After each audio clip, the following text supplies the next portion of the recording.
Տիկին Մկրտչյան ըստեյության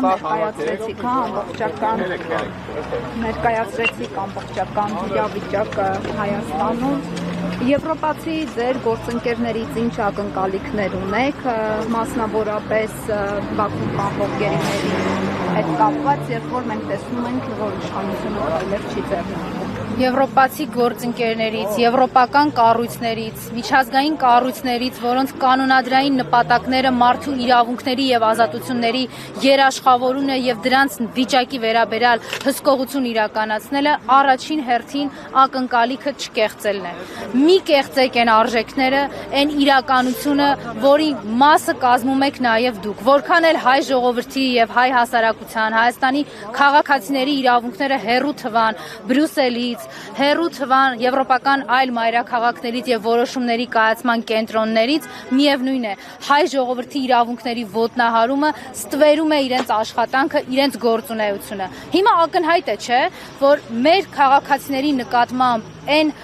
անուշադրությունը, որ կա եվրոպական կառույցների ու պաշտոնյաների կողմից, հստակ ուղղորդված է։ Դուք կհիշեք, չէ, 2018-ից առաջ, ասենք, բոլորս էլ համացանցի դարում ենք ապրում եւ փառք Աստծո 2018 թվականից առաջ էլ հիանալի տեսանելի էր իրենց շահագրգռվածությունը, հիանալի տեսանելի էր իրենց գործողությունների ակտիվությունը, իրենց ներգրավվածությունը։ Հիմա իրենց լռությունը այսօր ինձ հնարավորություն է տալիս շատ պարզ, հստակ, առանց կեղծելու, առանց դիվանագիտական լեզու օգտագործելու ուղղակի ասել։ Իրենք ունեին այլ նպատակներ, երբ 2018-ից առաջ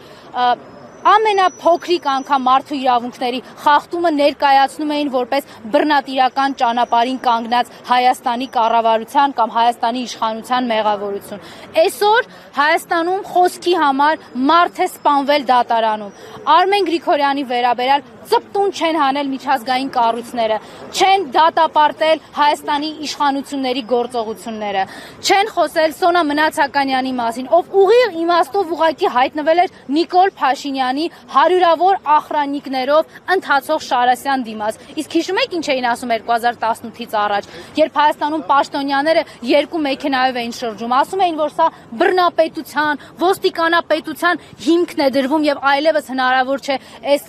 ղեկավարների հետ ժողովրդավարություն կառուցել։ Իսկ սրանց հետ է հնարավոր։ Ասեմ ինչի է սրանց հետ հնարավոր, որտեվ իրենց կամակատարներն են, որտեվ այն ինչ որ տեղի ունեցավ 2018 թվականին Հայաստանում կոչվում է շատ հստակ միջազգային տերմինով գունավոր հեղափոխություն, պետական հեղաշրջում։ Մարդիկ, ովքեր Հայաստանի շահը ուրացել են, մարդիկ, ովքեր եվրոպական տարբեր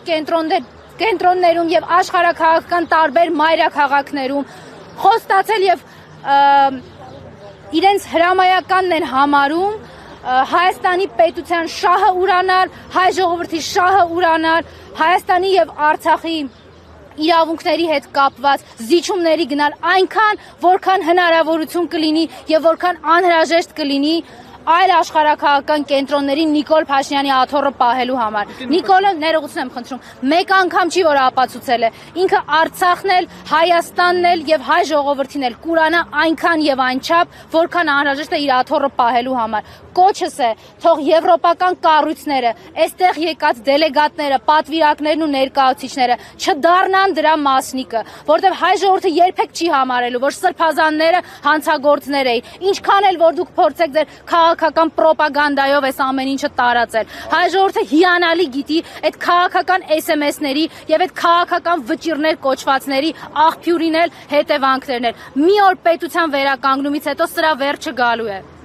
Դուք ձեր անգլերեն լեզվով ելույթ կոչ արեցիք, կարծես պատվիրակներին տեսակցել քաղբանտարկյալներին բանտերում, ինչ եք կարծում, այս մասով կանցան ձեր կոչին կամ միջոցներ կձեռնարկեն իրավիճակի մասին ավելին տեղեկանալու թե ոչ։ Ես ձեզ չեմ ստելու, որևէ մեկը չի այցելելու, որովհետև նորից եմ կրկնում, այն իշխանությունը, որ այսօր կա, իրենց ձեռնտու է, իրենք կատարել են ընտրությունը, այսօր գոնե եվրոպական համայնքում քաղաքական լիդերները ընտրել են հստակ գործելավոճ, իրենք չեն նկատում Հայաստանի քաղաքացիների իրավունքների ոտնահարումները, որտեղ ընտրել են Նիկոլ Փաշինյանի կառավարության միության օրերը երկարաձգելու ճանապարհը։ Դուք կհիշեք 2018 թվականից առաջ Եվրոպական միության ներկայացուցիչը դեսպանը այստեղ ինչ ակտիվ էր, չէ՞, դատական նիստերի էր գնում, այո, դատական նիստերի էր գնում, նույնիսկ համարձակվում էր մինչև դատական նիստը լրագրողներին հայտնել ինչ-որ լավ նորություններ, իր ներգրավվածության մասին, իր ակտիվության մասին անթաքույց պնդումներ անել։ Հիմա այդ ոչ մի բանը չկա։ Ես անձամբ Եվրոպական միության ներկայիս դեսպանին Հայաստանում հրավիրել եմ քաղբանտարկյալ պարոն Աշոտյանի դատական նիստերին, երբ դեռ կալանքը կրում էր քրեակատարողական հիմնարկում։ Հիմա իմ հրավերը, չգիտեմ, ես իրեն կուղեկցեմ, եթե ինքը ցանկություն, եթե վախենում ա Նիկոլ Փաշինյանի բանտ մենակ այցելի,